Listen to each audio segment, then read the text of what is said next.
अस्सलाम वालेकुम, मेरा नाम ज़ैनब अफीफ़ा है और आप देख रहे हैं इस्लामिक मॉडल स्टोरी। आज हम सुनेंगे फिरौन की बीवी आसिया का वाक़या। ईमान के खातिर अपनी जान कुर्बान करने वाली एक दिलेर खातून जिसने मूसा अलैहिस्सलाम की परवरिश की और बचपन में उन्हें जुल्म जबर से बचाया। हजरत आसिया ने अल्लाह पर ईमान लाई। फिरौन ने उसके साथ क्या सलूक किया और ऐसा क्या हुआ जो दुनिया में आसिया को अजीम तरीन औरत का लक़ब दिया गया। अगर आपको इस्लामी वाक़या पसंद है तो प्लीज मेरे चैनल को सब्सक्राइब करें। चलिए शुरू करते हैं। फिरौन मिस्र का एक जालिम व जाबिर बादशाह था। उसने मिस्र में आबाद कौम बनी इसराइल को गुलाम बना रखा था और उन पर जुल्म के पहाड़ तोड़ता था। फिरौन निहायत मगरूर बादशाह था और खुद को लोगों से खुदा का राफिक कहलवाता, लेकिन किसी में भी इतनी जुर्रत न थी कि फिरौन की मुखालफत कर सके। लिहाजा अल्लाह ने फिरौन के खात्मे का इरादा किया तो बनी इसराइल में मूसा अलैहिस्सलाम की पैदाइश हुई। जब मूसा अलैहिस्सलाम की पैदाइश हुई तो उन दिनों फिरौन ने ये हुक्म दे रखा था कि बनी इसराइल में जो लड़का भी पैदा हो उसे कत्ल कर दिया जाए। लिहाजा इस मुसीबत आफत के दौर में मजबूरन मूसा अलैहिस्सलाम की वालिदा ने आपको एक संदूक में रखकर संदूक को मजबूती से बंद कर दिया और उसे दरियाए नील में डाल दिया। दरियाए नील से निकलकर एक नहर फिरौन के महल के नीचे बहती थी। अल्लाह की कुदरत ये हुई कि ये संदूक दरियाए नील से बहता हुआ उस नहर में चला गया। उस वक्त नहर के किनारे फिरौन की बीवी आसिया नहर का नजारा कर रही थी। आसिया एक खूबसूरत नेक दिल खातून थी। चुनांचे इस नहर में बहते हुए उस संदूक पर आसिया की नजर पड़ी तो उसने मुलाजिम को उसको निकालने का हुक्म दिया। जब उस संदूक को पानी से निकाला गया और उसे खोला गया, आसिया ने उस बच्चे को देखा। उसको यूं महसूस हुआ कि एक बिजली सी चमकी है जिससे उसके दिल को मुनव्वर कर दिया। आसिया के दिल में इस बच्चे की मोहब्बत ने घर बना लिया। फिरौन की बीवी आसिया के बदन से कोई बच्चा न और वो बे औलाद थी। लिहाजा इस पाक दिल खातून की ममता जाग उठी और उसने मूसा अलैहिस्सलाम को गोद ले लिया। इस तरह अल्लाह की कुदरत से मूसा अलैहिस्सलाम की परवरिश उसी फिरौन के महल में हुई। इस तरह अल्लाह की कुदरत से मूसा अलैहिस्सलाम की परवरिश उसी फिरौन के महल में हुई जिसमें आप अलैहिस्सलाम के हाथों हलाक होना। हजरत मूसा अलैहिस्सलाम की परवरिश शहजादे की तरह हुई। हर तरह के आराम व आराइश आपके लिए दस्तयाब थी, लेकिन फिरौन के घर में जिंदगी गुजारने के बावजूद मूसा अलैहिस्सलाम अलग थे। हजरत मूसा अलैहिस्सलाम फिरौन के खुदाई दावों को नापसंद करते थे और हमेशा तौहीद की दावत देते थे जो फिरौन को और दरबारियों को नापसंद था।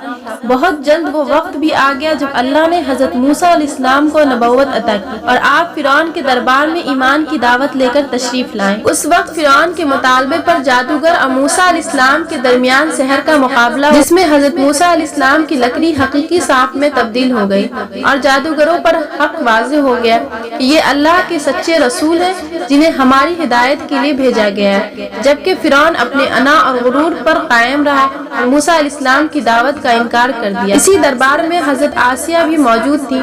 जब आपने ये मंजर देखा तो आपका दिल फौरन हक का नूर चमक उठा और आप हजरत मूसा अलैहिस्सलाम पर ईमान ले आई। बीवी आसिया फिरौन मिस्र की बीवी और मलका थी।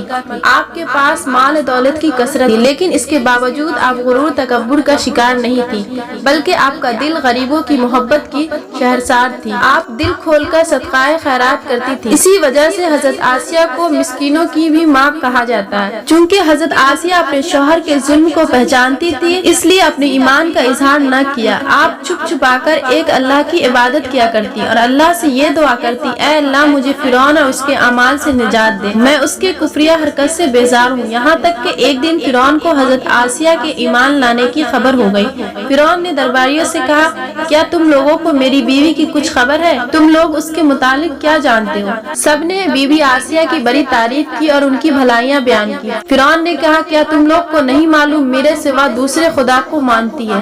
लिहाजा फिरौन ने हजरत आसिया को दरबार में बुलाया और उनसे दरियाफ्त किया, तू किसे अपना माबूद मानती है? हजरत आसिया ने दिलेरी और जज्बाए ईमान से जवाब दिया कि मैं मूसा के रब पर ईमान रखती हूँ जो मेरा तेरा हम सब का खुदा है। फिरौन इस बेबाक जवाब से गजबनाक हो गया और बहुत जल्द इस बात की शोहरत हो गई। फिरौन की बीवी और मलका ने फिरौनी तौर तरीके को ठुकराते हुए दीनी मूसा कबूल कर लिया है। पहले तो हजरत आसिया को समझाने की कोशिश की और डरा धमकाकर मूसा अलैहिस्सलाम के दीन को छोड़ने की धमकी दी, लेकिन उसने हजरत आसिया की मजबूत ईमान को देखकर ظلم اور بربریت کو ٹھان لی۔ فرعون نے اپنے اہلکاروں کو حکم دیا آسیہ کو تپتے ہوئے ریگستان کی دھوپ میں لٹا دو، لہٰذا آپ کو شدید گرمی میں ریت کی تپتے میدان میں چھوڑ دیا گیا۔ فرعون اس جگہ دورہ کرتا رہا اور کہتا رہا کہ اب تو باز آ جا، اگر تو نے میری بات مان لی تو محل کی شاہی زندگی اور آرام آرائش تیری منتظر ہے۔ مگر حضرت آسیہ پر اس کا کوئی اثر نہ ہوا، کیونکہ آپ کو اللہ پر ایمان تھا جو اللہ نے انہیں عطا کرنے کا وعدہ کیا تھا۔ جب فرعون حضرت آسیہ کی ثابت قدمی کو دیکھا تو اس نے آپ کو شہید کرنے کا فیصلہ کیا۔ اس نے اپنے سپاہیوں کو حکم دیا بڑی سی بڑی چٹان کہیں سے اٹھا لاؤ اور آسیہ کو چت لٹاؤ اور چٹان اس پر گرا دو۔ لہٰذا لوگ پتھر لائے، حضرت آسیہ کو لٹایا گیا تو آپ نے آسمان کی طرف نگاہ اٹھائی، اللہ نے پردہ ہٹا دیا اور جنت کو دکھا دیا جو وہاں ان کے لیے محل بنایا گیا تھا، اسے انہوں نے اپنی آنکھوں سے دیکھ لیا۔ آخر کار حضرت آسیہ کے اوپر پتھر گرا دی گئی اور آپ کی روح پرواز ہو گئی۔ ایک روایت میں آتا ہے کہ آپ صلی اللہ علیہ وسلم نے فرمایا جنتی عورت میں سب سے افضل خدیجہ بنت خویلد، فاطمہ بنت محمد اور فرعون کی بیوی آسیہ بنت مزاحمین اور عیسیٰ علیہ السلام کی والدہ مریم بنت عمران ہے۔